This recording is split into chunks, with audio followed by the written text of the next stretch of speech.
Well, Gerdig, I'm very glad that we have got to this point of the debate on this legislation, and I think it's time to reflect for a little bit as to what is involved in this bill. This bill, its origins, as I see it, are a project which was spearheaded by my successor as Attorney General, Paul Gallagher, in a big way, to restate and to consolidate the planning law of the country. And his office, in fact, took over in large measure the construction of this and drafting of this bill and the form that it takes today. And as I said yesterday, I mean, I'm strongly of the view that this bill should not have been produced before this House in its present form.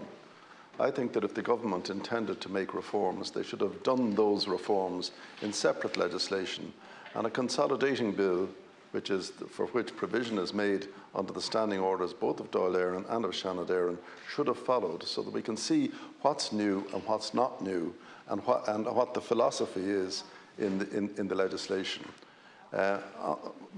We are now faced with this massive super tanker coming into dock in a very small port, if I may put it that way, because no matter what's said in this House, we're not going to debate most of the sections in this bill.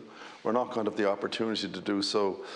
Somebody somehow decided that it was hugely urgent that all of this should happen.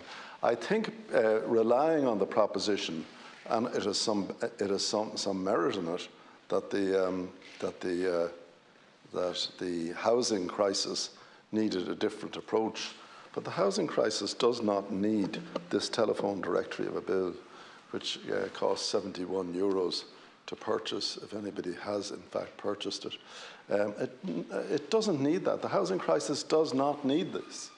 And doing something on housing does not need all of this gobbledygook that we're dealing with here. Now,